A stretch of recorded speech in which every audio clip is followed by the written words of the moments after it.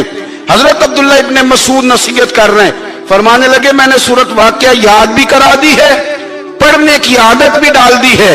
حضور نے فرمایا ہے جو سورت واقعہ پڑھے اسے فاقہ نہیں آتا. کہنے لگے چاند تو اپنی جگہ چھوڑ سکتا ہے، سورج گر سکتا ہے، تارے ٹوٹ سکتے ہیں، پر مدینے والے رسول کی بات غلط نہیں ہو سکتی. حضور نے فرمایا فاقہ نہیں آئے گا تو انشاءاللہ کبھی بھی نہیں آئے گا. کرنے کا کام یہ ہے کہ ہم اپنے معاملات، اپنی عبادات، اپنی دعائیں کبھی 10 منٹ عادت ہو جائے نا دعا مانگنے کی علیحدہ سے رات کو.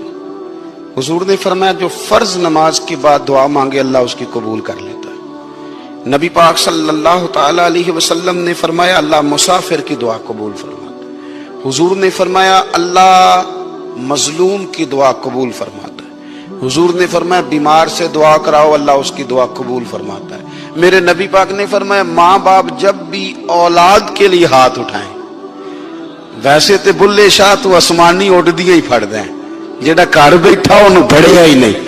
حضور فرمانے لگے ماں باپ جب بھی اولاد کے لیے دعا فرمائیں اللہ ان کی دعا کو قبول کرتا ہے۔ آپ اپنا تعلق بنائیں دعا کے ساتھ، عبادت کے ساتھ، مصلی کے ساتھ رشتہ بنائیں، استغفار پڑھیں۔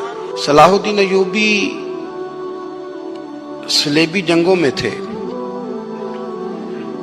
رات کو مسجد اقصی میں نماز پڑھی تو پریشان تھے۔ ایک بزرگ سے ملاقات ہوئی تو وہ کہنے لگے کہ آپ بڑے پریشان ہیں۔ کہنے لگے حضور پریشان اس لیے ہوں کہ پہلے ہی مسلمان کمزور ہے، اب میں نے سنا ہے دشمن کا ایک بحری بیڑا وہ جنگی سامان سے بھرا ہوا آ رہا ہے، تو اب ان کے پاس اور تلواریں اور نیزے آ جائیں گے، مسلمانوں کے پاس پہلے ہی وسائل کی کمی ہے، پریشان ہو کس طرح کر کے مقابلہ کریں گے۔ یہ بات کہتے ہی صلاح الدین ایوبی نے بزرگوں سے کہا حضور آپ بھی دعا کرنا، دعا کی بڑی طاقت ہے۔ میرے نبی پاک نے فرمایا دعا مومن کا ہتھیار ہے، دعا مومن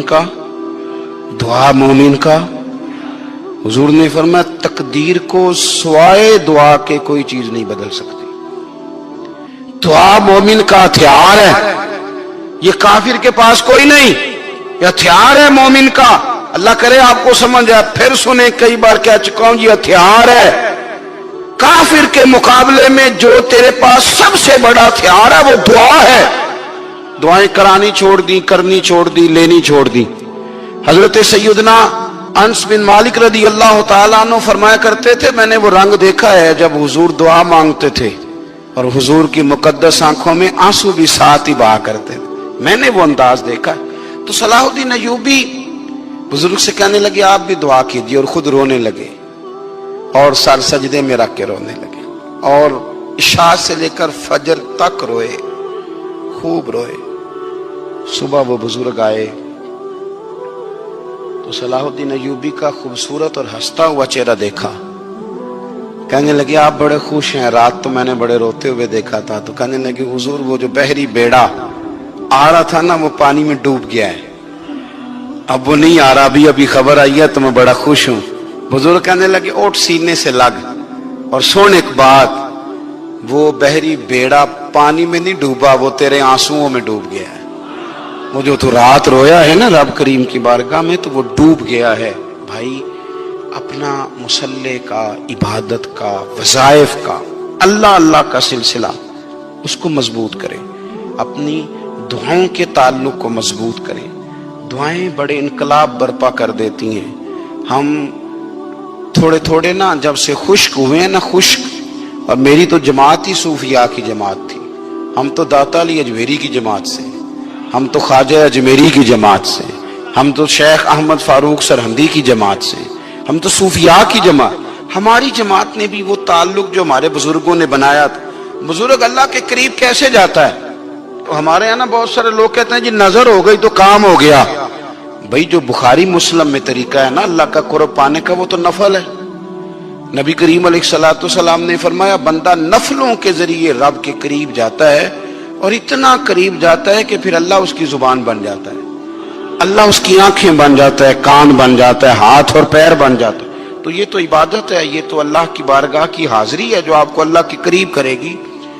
تو اپنے نماز کو اہمیت دے کے ادا کریں، نمازیں موبائل بند کر کے ادا کریں۔ دیکھیں نا کچھ لوگ کہتے ہیں مجھے ٹائم نہیں ملتا نماز کا، تو میں کہتا ہوں یہ آپ نے بڑی جرت کی بات کی ہے۔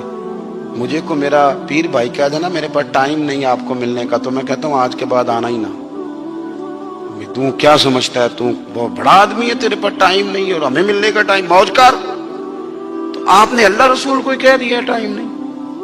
اور عجیب فلسفہ ہے نا، کہا جائے نماز پڑھنے آؤ تو کہتے ہیں کپڑے ٹھیک نہیں۔ ایک لڑکا تھا، نام تھا علی۔ وہ بہت نیک تھا، نماز پڑھتا تھا اور ہمیشہ سچا رہنے کی کوشش کرتا تھا۔ ایک دن علی اکیلا کمرے میں بیٹھا تھا۔